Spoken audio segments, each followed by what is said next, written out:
ये रिश्ता क्या कहलाता कि आज के एपिसोड में बहुत सारे इमोशनल मोमेंट्स देखने को मिल रहे हैं। शुरुआत होती है अबीरा से, जो विद्या और कावेरी का उदास चेहरा देख उनसे पूछती है कि उन्हें कृष या फूफासा में से किसने परेशान किया। विद्या बताती है कि उनका यह हाल कृष ने किया है। अबीरा भड़क जाती है और कृष से बात करने की कोशिश करती है, हालांकि विद्या और कावेरी उसे ऐसा करने नहीं देते।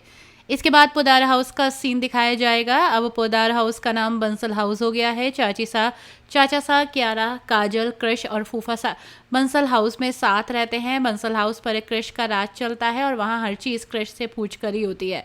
इसका उदाहरण तब दिखता है तब क्यारा अपनी दोस्त अंजलि की शादी में जाने के लिए कृष से परमिशन मांगती है। कृष कियारा की बात सुनकर उसका मजाक उड़ा देता है। ये कहता है कि खुद ही शादी तो संभाल नहीं पाई, अब दूसरों की शादी में जाकर क्या करूँगी। कियारा का मुंह बन जाता है और ऐसे में कृष उसे शादी में जाने की परमिशन और पैसे दोनों दे देता है।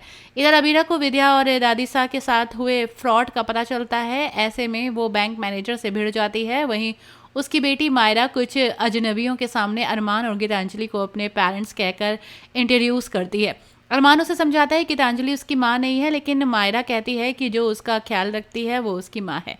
मायरा अरमान से पूछती है कि उसकी असली माँ कौन है। मायरा का ये सवाल अरमान को हिला देता है। वो टालने की कोशिश करता है, लेकिन मायरा जोर देकर कहती है कि उसे जानने का हक है। अरमान अबीरा को इमेजिन करने लगता है और एक तरफ अबीरा अरमान से सवाल पूछने लगती है, दूसरी तरफ मायरा जिद करने लगती है और ऐसे में अरमान अपने जज्बातों पर काबू में नहीं रह पाता और पता है और पुकी पर चिल्ला देता है। तो वहीं दूसरी तरफ अबीरा को अभी भी इंतज़ार है पुकी का। उसे लगता है कि अरमान की वजह से वो पुकी से दूर हो गई है। उसे ये नहीं पता कि अरमान और पुकी कहीं और रह रहे हैं।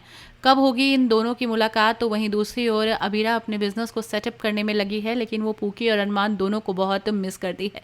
रूही के बारे में भी कुछ खास प्रोग्राम में नज़र नहीं आ रहा है, लेकिन कहानी पूरी तरह से बदल चुकी है।